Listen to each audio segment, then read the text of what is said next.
Hey guys, thanks for joining me. And if you like what you see, please subscribe. Hello, peoples. Welcome to Sharp Ends. This is my knives of February. Knives I've been carrying the most the last 4 weeks. So, there's some new stuff on here, and there is some very old stuff from the collection on here, and that's for a number of different reasons. First, I'll start off with something that's new. I always start over here anyway. This is an integral. It is from Alliance Designs, and it's got the kind of blade shape that I absolutely love, which is kind of this hollow ground Tonto. Not sure it's practical, but it's also just a very cool design. I like the design language, and I've never had an integral before. And this is a Ray Laconico design from Alliance. It's got this beautiful micarta inlay. They also had other types of inlays in there as well. And in fact, I think they're available right now. This is the Easy E from Alliance. I'll try to link it down below, but yeah, it's available right now, and it is a sweet knife. I haven't done a review, but I have done an unboxing. Very cool. Next, this Echo, and this is another Ray. I'll just get the Rays out of the way. Another Ray Laconico design, but this one is in collaboration with CJRB. They did a budget version of this. I really like this sheep's foot type blade. Very much a utilitarian type knife, but they did it with premium materials. So CGRB is a subsidiary of uh, Artisan Cutlery, and they did a 90 S90V version of this knife, and I absolutely love S90V. I love Ray, and I love this design, so I think it was a no-brainer. It's also a front flipper, which works really well for me, even though I'm really bad at it. Great button lock design. I haven't opened it up and tuned it yet. That's part of my process for reviewing a knife is the maintenance. I do want to do that because I think I can make this better. And also the last Echo I got failed on disassembly as far as being able to put back together. So I do want to test that, although it makes me nervous as crap. All right, so yeah, very cool little knife. Um, Next, new knife to me, and that is and a new company, Microtech. I've never had a Microtech before, and this is the Microtech Stitch, and it is a big knife. I wasn't prepared for how big this knife is. Action is killer. I mean, just swings out there. You gotta warn people before you let them open it. Very aggressive ergo knife. This is a self-defense weapon as far as I'm concerned. It's not very much a let's take it to the construction site type knife. Uh, the button itself is really nice. I like how that's done. Usually side opens are just a little button like, here's a ProTech, right? Just a little button like that. Now ProTech is known. This is a big ProTech, right? This is the Rockeye. Nice kick. This blade is so heavy that I feel like the kick is almost twice as much. They also make this in a standard manual version where you can use the flicker hole. But I went for the automatic, and I really like it. I knew that the Stitch was a good knife, and I am now amazed at how good it is and how fun it is. Not very practical though. M390 on this. Talking about not practical, this paratrooper knife, the Exo Riot, it's been out for 2 years. This is actually labeled as number 30.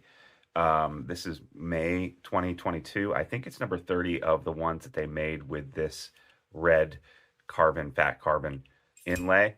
But yeah, it's just so much fun.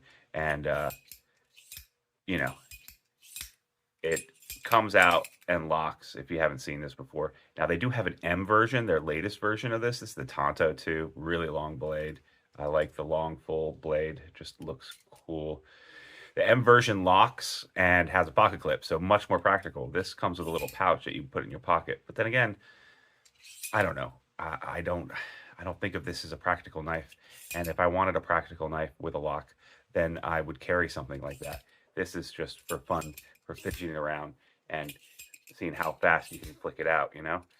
Anyway, yeah, great piece in the collection. I love that, and I've been playing a lot with it lately. I saw that EMP from EDC had a new batch of the Nimbles coming out, and so I naturally picked up my Nimble. This Nimble, I believe, yeah, this one's labeled number 6 of 100, and I think that's for the scale type. This is the Topo Fat Carbon. Very, very flicky knife, short blade, full choke up point, very fun to play with. It's got his nice little symbol in there, which is like an atom or something. Very cool. You know, 6 different ways to deploy it or more. You can just keep going and going, practice all your ways of deployment. Just a fun little knife. And so I saw that he had these knives up for pre-order, and I thought I would carry it, maybe do another video about them. We'll see. I've been looking at this Hector for a long time. In fact, I think I'm giving it away later today as my Patreon exclusive giveaway. And this is the bug out beater. This is the bug out killer. $50. Bug out is like $200, I think. Plastic scales. It says G10 at least. There's lots of different colors, so don't let the color throw you off. I'll link the review. But yeah, definitely the best cheap bar lock I've ever seen. It does have a couple of issues, which I go over in my review and my disassembly, but it's a great knife. Next, this has made it into my knives of the month several times, although it didn't last month, but darn it, I carry this all the time, and I carry it when I'm working on construction a lot.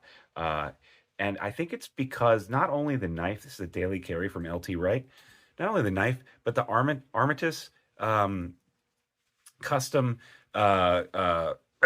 sheath that I've added this ulti clip to. It just makes it so easy to deploy and to put back in. And it sits inside of my I wear Carhartts, and on that fifth pocket, or that pocket on the side on your thigh, just fits in there and clips in there so nicely. And I can pull it out real fast and use it for what I need to. I actually need to sharpen it because I've been using the crap out of it.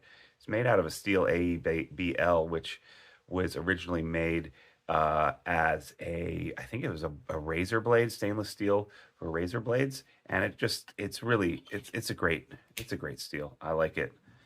And then I've been carrying my Baton 3 lately from Olight, just to remind myself about it and stuff like that. And I wanted a more powerful light for the situations I've been working in lately. And it's a good flashlight, and even though it's so round, it actually kind of disappears in my pocket. I don't find it annoying me at all.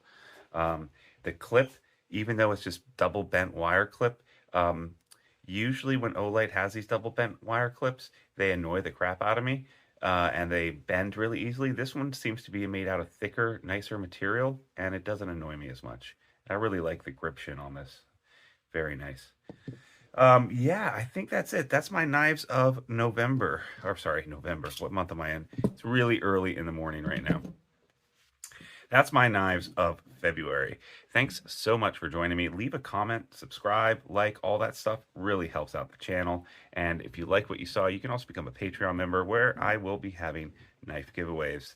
$3 a month. I've also added 2 more tiers. One of them is just $1 a month. So check it out. If you want to throw a dog a bone, I'm the dog. Thanks so much, guys. I'll see you next time on Sharp Ends. Bye-bye now.